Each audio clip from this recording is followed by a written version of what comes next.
They could do this to anyone. They can do it to you or me or any man watching this. Any man watching this. They can put in the BBC 9 years ago you did something. They won't tell you her name. They won't give you any chance to defend yourself because you have no idea what they're talking about. And they will print it on repeat until you lose your job and lose your bank and lose your social media. And then you're going to sit there bankrupt and depressed. And then they're just going to move on from you. And if you don't die, if you're like me, a cockroach who refuses to die, if you sit around and refuse to go away, they're going to make up a new one.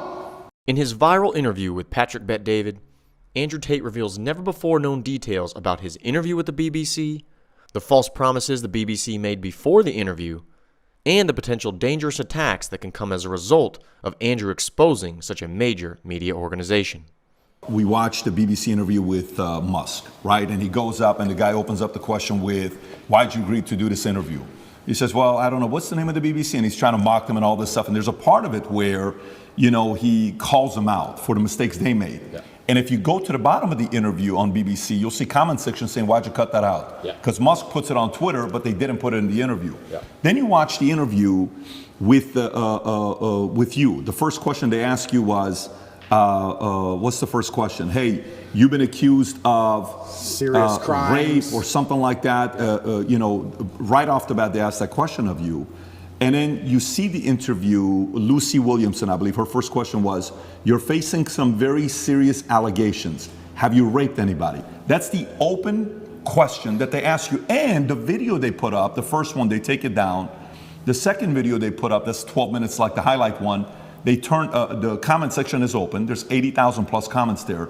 Then you look at Philip Schofield. And you just brought up Philip Schofield. For people that don't know who Philip Schofield, do you mind explaining to people who he is? Yeah, he was a TV presenter in England. He was very famous. He ran the morning show. And he was grooming children for a very long time. And all the staff knew about it. And the people who worked on the show with them were being groomed by him. And everybody knew. And it was all a big ha-ha-ha joke. And now he's come out saying, oh, please don't pick on me. I feel sad. And the media is saying, I'll leave the guy alone. He is, when you go look up his Wikipedia, it says he rose to prominence as children's BBC continuity presenter from 85 to 87. Then went on to do programs on BBC and ITV for Going Live, This Morning, Dancing on Ice, All-Star Mr. and Mrs., The Cube, and a bunch of other things. And they interview him, okay? While he's going through the mess, you know, after 27 years of being married, this one guy that he groomed since 10 years old, his name is McGreevy, I want to say, something McGreevy, that he's going through the process. Matthew McGreevy, they met at 10 years old at a theater group. At 15 years old, Philip follows him on Twitter. While the kid is 15, he follows him on Twitter. The guy celebrates it. Long story short, Ruth Langsford, they work together with. She files a complaint. Then right after filing the complaint, McGreevy gets fired. Then he has to take a break. Then he comes out after 27 years telling his wife, you know, and hey, I'm gay, I'm coming out of the closet. He's got 2 daughters. But there's a part of it where Matthew calls his wife and says, hey, your husband and I had an affair together when I was 19 the first time and 20 and all. Nobody knows if it was before or not. The interesting thing about him is his brother, Timothy Schofield, I don't know if you know about his brother. Oh, what, the one who's in jail for being a pedophile? Was convicted of 11 sexual offenses involving a child between October 2016 and 2019, including 2 sexual activity with a child. Here's how the interview started. First question, the guy asked him, he says, you've had quite a week. How are you? Opening question. Versus the question they ask you on the opening, right? And then he turns around and says, the media's interest in the affair was motivated partly because of homophobia, alleging that an affair with a much younger woman would have not generated such a scandal. So he gets protected. And he says, all those people who write those stuff, do they ever think that there's actually a person on the other end, right? This is proven. By the way, this is the part where even when somebody's watching you and saying, why are they taking him to court? Maybe he did something. Why are they taking Trump to court? Maybe he did something. Why are they taking this guy? He must have done something. There must have been something there, right? It's stuff like this BBC does. If BBC are watching this right now, I want to kind of remind you of your mission statement that you have on your website. We're going to put the link below to your mission statement. You can go find it. Here's what your mission statement is, BBC. This is why you've lost some credibility the last couple of years. To act in public interest, serving all audiences through the provision of impartial, keyword impartial, high quality and distinctive output and services which inform, educate, and entertain. You say you inform, educate, you entertain, yet you conceal, misinform, and your content's quite frankly boring. You're cherry picking on people that you're talking to. So a message like that gets the average person to say, everything with you is allegedly, everything he did is proven, his brother is proven, yet let's leave him alone. Poor guy, let's target him. This is where their argument has leaks in it. And somebody like you can tear it up. Absolutely. Philip is part of the club, and I'm not. And this is the thing. I'm a mentally resilient person, right? 14 months they've attacked me. I'm not going to sit and complain about that because that's not how I operate as a man. 14 months they've complained about me. If you type Romania, human trafficking, you type in any of these things, my name comes up, my face, I'm a bad person. I've lost all my bank accounts. I've lost all my social media accounts. I've been vilified all across the matrix in every single possible way. They print my face every single day with something negative next to it daily. Nobody gives a shit about my mental health, right? Because I'm the enemy. And what's scary about this is Lucy Williamson herself, she was begging me for an interview. The BBC were begging me for an interview. I don't need any of these people. The only reason I even sat down with the BBC is because they were begging me. I can go and just say my own words and get plenty of views, right? But the whole time I was in jail, they're begging me for an interview. Can we speak to him on the phone? Maybe you can give an interview from jail. Can we have an interview? Please, please, please, please. And I was saying, why do I want to talk to the BBC? And the BBC were saying, no, we don't want to do a hit piece. We want to come across, we want to be impartial. This is what they're telling me. This is what they're telling me. We want to be impartial. We believe there's a side of the story that hasn't been told. We're really interested in some of the, let's say, what's the word? I don't want to get this wrong. Inconsistencies in the Romanian justice system. We're very interested in his side of the story. There's been enough hit pieces. We want to tell the other side. We want to hear Andrew Tate's story.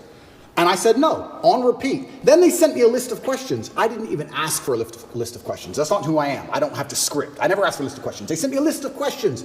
Here's what we're going to ask. It's about his mental health. It's about the Romanian justice system. It's about the fact he hasn't been charged. His liberty's been deprived. All this stuff. And I thought, well, that's kind of interesting. Maybe it's a bit interesting. And the Matrix is obviously printing lies about me. And these are some interesting questions from the Matrix for the first time ever.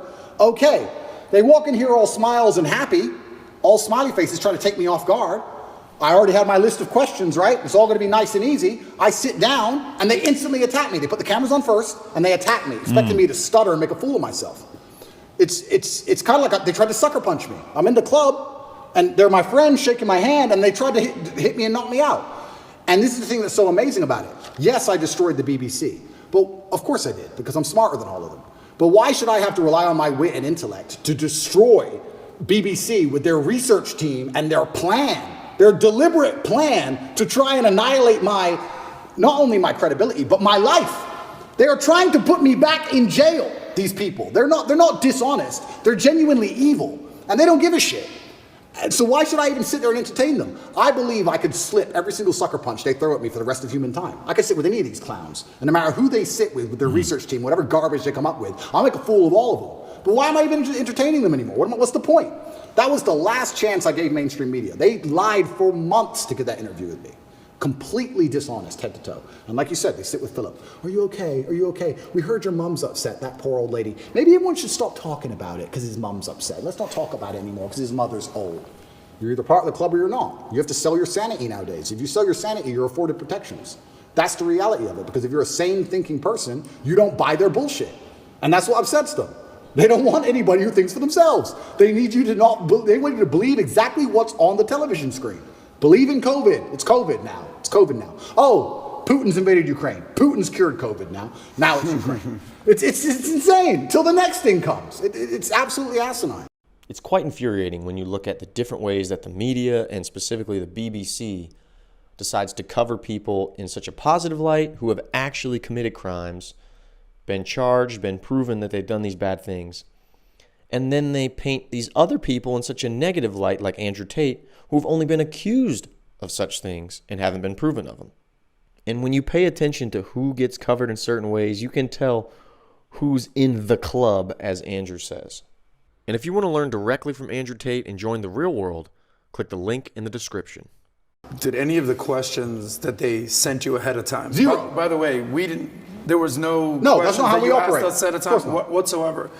Did they ask you any of the questions they Zero. said they were going to ask you? Zero. They start with an attack and it became a battle instantly. Did they ask you at any point what jail was like? Zero. What your mental health was like? Zero.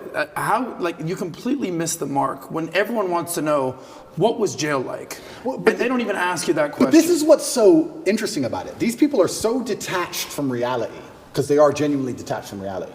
They think that finding a video I made 8 years ago, a 4-hour speech I made 8 years ago, and finding one line of it without context that can be misconstrued, they think that sitting down with me and saying that to me is an aha moment. Nobody cares. Because you're taking it out of context, one.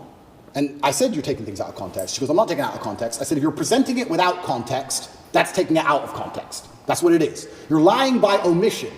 I said that to her after the camera's off, and she looked at me because she didn't understand. When you omit details, when you refuse to put in all of the details, you can lie by including one detail which may happen to be true. You can tell the truth and miss all the details around the truth, and you are lying by omission. You're lying by omission. And you're sitting here saying, oh, you said this 8 years ago. Nobody cares. Because they know me, and they know I didn't mean it in that way, and they know it's taken out of context, and they know that it's an old video on the internet, and it's not even an aha moment they think it is. But they just want to sit with you for an hour, attack you and attack you and attack you, wait for you to make one mistake. If I would have stuttered or made a single mistake, that's the only 3 minutes they would have shown. That's all they want. They want that 1 hour, then they take the little bit. With me, they cut it down to 12 minutes, and they look terrible in all of it. But if I would have made a single mistake, it would have been the only bit they shown. That's all they care about. Fake news. Did you tell them, did you say, I'm only doing this if I'm able to record as well? I said Because that. I know that's what happened with Trump as well a couple of years ago. I didn't even tell them, I just recorded it. Okay, so they didn't know you were They recording. didn't know I was recording until afterwards, and then I said, that was dishonest, I'm gonna release the whole video. You told them before you released it. I told them. There is no contract or agreement with BBC. No. Nothing was signed, it was just simply an interview. Okay, because I think that was very important when you released it, for people to see what fully was said versus, and by the way, you know the Philip Schofield interview that they put up, the 12-minute one that just came out, you know the comments are turned off. Of course they are. The comments are turned off, yours are turned on, his is turned off. Of course. And who knows many reasons why they would do that. But going back to BBC. So, okay, they come, they want to ask the questions of you. For some of the people that maybe aren't following the story closely, but they know who you are. We're in the car, we're driving, and a lot of people are asking questions. We ask the drivers, like, hey, are you going to Tate's place? How do you know we're going to Tate's place? And he says, well, who's Tate? Oh, Andrew Tate. Oh, tell us about Andrew Tate. Well, this is, okay. What kind of a guy is he? He said, I actually really like him. I said, why do you think he's going through what he's going through right now? Oh, it's always because of money. Okay, so we're at a different restaurant. So tell us, why are you going through this? Why is he going? Everybody's saying a similar thing about this, right? But for those who don't know, there's 3 different camps. Yeah. The camp that already sees you guilty, it doesn't matter what they read. So for example, this story here, from BBC came out just last night, 10:30. Andrew Tate choked me until I passed, that UK woman claims, right? This is Alice, another anonymous name, just like Sophie, right? Yeah. But there's 3 camps. There's those that say, well, look, I'm already thinking he's guilty. I don't like him anyways. I need anything to get me to think he's guilty. Yeah. Whatever it takes. I don't have to do my own due diligence. I just have to hear anything. Then there's the camp that's a diehard fan. There's nothing you can do that they did wrong. In their eyes, it's going to be wrong. Then you have the people in the middle that are the reasonable ones, that are saying, you know what, let me look at this. Yeah. What about this? What about that? The people in the middle may say the following question. They may say, and I may have asked this question from you last time as well. They may say, Andrew, okay, if this guy is so innocent, how can they get you to go to the dungeon for 92 days? How can they put you on house arrest? How can they do all this stuff? Yeah. If you're somebody that was born in US, you lived in UK, how come somebody else isn't coming to bail you out? You got different lawyers. How is it that they can keep doing this to you if you're not guilty? What do you say to those people? Yeah, and once again, I have to be careful what I say because of the court case, but Romania has a law, or the law in Romania is basically, if you can prove to a judge that it might have happened, they're allowed to hold you up to 6 months during the investigation stage. If I was guilty of anything, I would have been charged long ago. And we're going to talk about charges soon because I still believe they're going to attempt to charge me. But we're now approaching the end of the 6 months they can keep me under a form of arrest for without charge. Typically in Romania, when I was first arrested, the guard said, within 2 weeks, you'll have your indictment. I was like, 2 weeks? He goes, yeah, everyone gets charged quickly. Nobody waits 6 months for a charge. If they arrest you, they charge you, like every other country, right? The fact they've waited 6 months and gone into my entire life and attempted to find something shows they don't have a case. Why I believe it happened is because they didn't have a case when they were trying to hit me with this garbage, and they thought, you know what? If we put him all over the news, if we slander his name completely, there was a hotline set up. If you're a girl who's been hurt by Andrew Tate, call this number in the UK. A hotline. So they were attempting to use the media to find what they wanted. Months go by, months go by, months go by, case file's empty, nothing's happening. My lawyer's saying, when are we gonna close this case file? Like, yeah, we're just waiting for some papers, we're gonna close it, we're gonna close it, we're gonna close it. Around the time I was canceled, things started appearing in the case file again. They started spying on me again. Very interesting that it happened around that time. I don't know if they understood that I wasn't protected by the political class of the USA. I don't know what happened. They started to build this case, and they spied on me for all of these months, spending millions of euros, spying on me everywhere I went, trying to find evidence of a crime. Eventually, they get to the end of their legal limit to spy on me, and they don't have any crime. They don't have anything. So in my current court case, we have two Americans who lied, the ones who we have the conversations between them saying they're going to get an Oscar for lying to the police. We have the CCTV of them coming and going. We have their Uber records showing they can travel the country freely. We have their phone calls with their mother where they're saying, yeah, he didn't hurt me, and my boyfriend caught me. We have all of it. We have all the evidence. We have those two, and then there's nobody else who could possibly even take the stand. I don't believe, as high level as this Matrix attack is, I still don't believe a Romanian judge is going to put me in jail with the dossiers. I've seen it. It's garbage. I don't think I'm going to end up in jail. But it's just taking years of my life, damaging my influence, having bad things to say about me, keeping me under control, keeping me locked in a house. That's all they want to do. They have no interest in the truth. There's no victims. There's no one to take the stand. Do you know who Sophie is or Alice is or no? Yeah, so the BBC, Ali? That's really interesting. So then the BBC says, well, we found victims, because the BBC have done enough investigative journalism to understand that the case is garbage and there's no victims. So they said, well, we found victims. They found one called Sophie first. That was a few months ago. I think I was still in jail when Sophie appeared. Is that her real name? No, that's her fake name. So they have a girl with a fake name called Sophie. They don't show her face. They ask me, what do you think about Sophie? How can I comment on Sophie when Sophie isn't real? Firstly, you've made her up. Secondly, I don't know who you're talking about. You're saying that 9 years ago, I was emotionally controlling? That is the most subjective garbage accusation. What does that mean? 9 years ago, I said you shouldn't party with those guys in the club. Is that what I said? I don't know what I said. I don't know who she is, if she exists at all. And they're saying 9 years ago, you were emotionally controlling. Sophie said so. Who's Sophie? We're not telling you. What's emotionally controlling mean? We're not telling you. What comment do you want me to? If this person even exists, which they don't, then I destroy the BBC, make it very clear to them that Sophie doesn't exist, on repeat, because she doesn't. And 2 days later, Alice appears. What's interesting about this is that DCAUT, the federal agency inside of Romania, along with help from international partners, have tried so hard, spending millions of euros with federal level tools to find a victim so they can put me in jail. And they can't find anyone. But the BBC just pulls them out whenever they want. The BBC does. Where do these people come from? And I say this every single time. If anybody believes they've been wronged, male or female, by me, go to the police. Go to the police. I encourage you to go to the police. All these people say, we don't want to go to the police. We just want to stay on the news. What, is that because you're not real? Is that why? That's pretty convenient. I mean, I thought I was a bad person. Why don't you go to the cops? Oh, because you have no evidence and it doesn't exist? That's why. Are all these accusers in the UK, not even in Romania? Not even in Romania. So Sophie and Alice are supposedly both from the UK. And Alice's story To is... correct, it's not Alice. I said Alice, it's Evie. Evie or Evie or something like that. Evie. It's all made up names. It's all made up names. Yes. So Evie, we could call whatever name we want. But yeah, Evie is saying 13 years ago I choked her or something. Yeah. By the way, when is the 6-month time limit? End of this month. Okay. And can we reference the tweet you just posted a couple days ago? I want to stay on this. Sure. She was commenting on Evie. You were going to say something about Evie, what she said 10. So she's claiming 10 years ago or 13 years ago, you guys had the consensual sex the first time. She comes back for the second time around. According to the story, she says she was being, your hand was on her throat, strangled me. She was passed out for a minute. And then she came back and she said, I did not approve of the second time having sex after she was passed out. So these stories they're making, and then she says, the guy asked a question saying, how come you didn't do any police report back then? She says, well, because it's not fully rape and it's not that, because it was consensual. I kind of wanted to be there and I didn't tell anybody about it 6 years later. There's way too many things that doesn't give it credibility for somebody to say, I didn't do anything about it then, but 6 years later, I told my friends, 3 or 6 years later. Yeah. And this is the thing that's scary. If you say to any red-blooded male, 13 years ago, you had sex with a woman consensually and she's now unhappy about how that sex happened. You can get, any man on earth can get screwed with that. if this person exists at all. And like you said, she refused to go to the police if she exists. And she's saying it was consensual. I think last night they aired it on Newsnight, and they said, why are you coming forward now? And I think this actor, the person literally said, because now he's rich and famous. They literally said those words. That's what they said. Oh, because now he's rich and famous, I think it's unfair. It's asinine.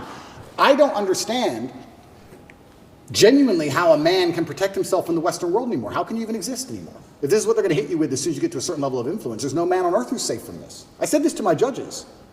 I had a few male judges. I said, they could do this to you. They could do this to anyone. They could do it to you or me or any man watching this. Any man watching this. They can put in the BBC, 9 years ago you did something. They won't tell you her name. They won't give you any chance to defend yourself because you have no idea what they're fucking talking about. And they will print it on repeat until you lose your job and lose your bank and lose your social media. And then you're going to sit there bankrupt and depressed. And then they're just going to move on from you. And if you don't die, if you're like me, a cockroach who refuses to die, if you sit around and refuse to go away, they're going to make up a new one. It's crazy. And it's genuinely scary. And you're not safe from it anywhere anymore. I will say right now on this podcast, I encourage absolutely anybody who believes I've harmed them, male or female, to go to the police with evidence, and we'll go to court. Let's do it. I don't harm people. If I was harming people, I wouldn't be out here as open as I was. The biggest criminals and the biggest gangsters and the most heinous people on earth don't have social media.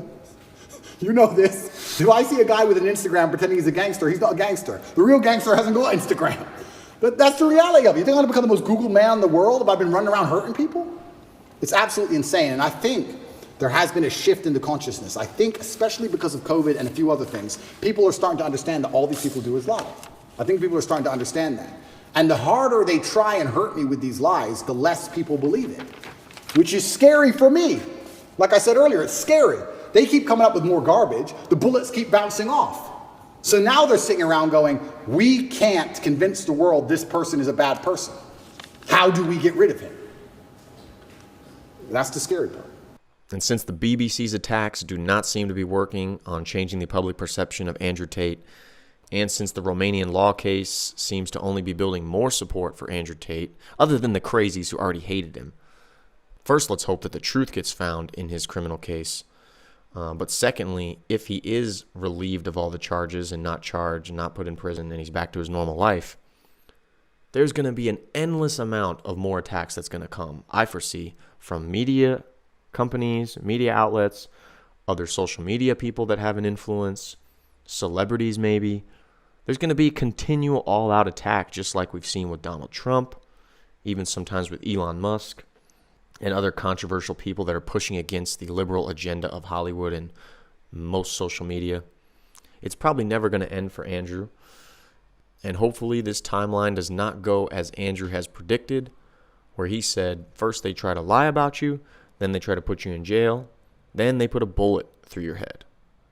So let's hope this predicted track that Andrew has foreseen, let's hope it does not come to fruition and come true. And if you want to watch another clip of Andrew's from this viral interview with Patrick Bet-David, you can click right here or subscribe if you want to know when I post a new video. And if you want to learn directly from Andrew Tate and join the real world, click the link in the description.